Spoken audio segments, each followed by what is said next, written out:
उत्तर प्रदेश की सियासत में दलित राजनीति को लेकर बड़ा सस्पेंस खड़ा हो गया है, क्योंकि बसपा को तगड़ा नुकसान हुआ तो उन्होंने मुस्लिम समाज को लेकर कटघरे में सवाल खड़े किए, और वहीं दूसरी तरफ चंद्रशेखर आजाद जो दलित अल्पसंख्यक के सहारे आगे बढ़ते नजर आए। मायावती की आने वाले वक्त में 3 रणनीतियां होंगी। पहली रणनीति ये कि बसपा का वोट परसेंटेज कहां घटा और उसको कैसे बढ़ाया जाए। दूसरी रणनीति ये कि अगर आकाश आनंद को उतारा जाए तो क्या यहाँ पर उनको जिम्मेदारी दी जा सकती है, क्या उनको सीएम फेस के तौर पर प्रोजेक्ट किया जा सकता है। और तीसरी और सबसे बड़ी रणनीति, चंद्रशेखर आजाद जो जीते हैं इस बार, सांसद बन गए, संसद में आवाज उठाएंगे, ये बात साफ है, तो वो अपनी राजनीति चमकाने का पूरा मौका पा गए। ऐसे में वो दलित और अल्पसंख्यक को अपने पाले में लाने की पूरी कोशिश करेंगे। इसी आधार पर मायावती ये रणनीतियां बनाएंगी कि कैसे चंद्रशेखर को भी रोकती नजर आए, क्योंकि साफ नजर आया अब तक जब से चंद्रशेखर आजाद जमीनी स्तर पर एक्टिव है, तब से उन्होंने कई बार मायावती से गुहार लगाई कि मायावती उन्हें स्वीकार कर लें, या आजाद समाज पार्टी और बीएसपी का गठबंधन हो जाए, या फिर चंद्रशेखर को अपनी पार्टी में मुख्य पदों पर रख ले। लेकिन ऐसा मायावती ने कभी भी इस मामले पर कोई रिएक्शन नहीं दिया।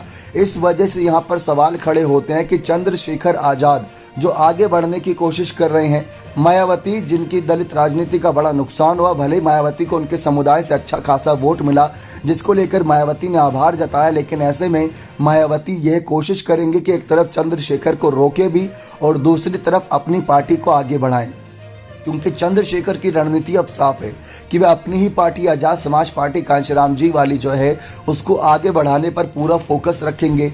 दूसरी तरफ बसपा का भी नुकसान पहुंचाएंगे। जैसे हमने दिल्ली में देखा कि अगर कांग्रेस को नुकसान हुआ तो आम आदमी पार्टी को फायदा हुआ, पंजाब में जब कांग्रेस को नुकसान हुआ तो आम आदमी पार्टी को फायदा हुआ। ठीक वैसे अगर उत्तर प्रदेश की सियासत में भले ही अभी 9% वोट बैंक पर बसपा बनी हुई है, लेकिन अगर आगे इसमें और बड़ी सेंधमारी होती है तो कितना बड़ा फायदा चंद्रशेखर को होता है।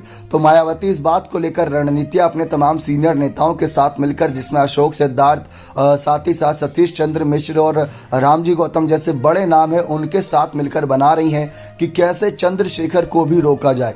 आकाश आनंद को आगे इसी वजह से लाई थी ताकि युवा, आकाश आनंद भी हैं और चंद्रशेखर भी युवा हैं, तो युवाओं की राजनीति में अगर आकाश अपनी पकड़ मजबूत कर लेते तो चंद्रशेखर का रंग वैसे ही फीका पड़ जाएगा। लेकिन अब चंद्रशेखर सांसद बन गए हैं, गौर करें, सांसद बन गए हैं, संसद में आवाज़ उठाएंगे तो उसका बहुत बड़ा इम्पैक्ट यहाँ पर बहुजन समाज पार्टी की रणनीतियों और राजनीतियों पर पड़ने वाला है।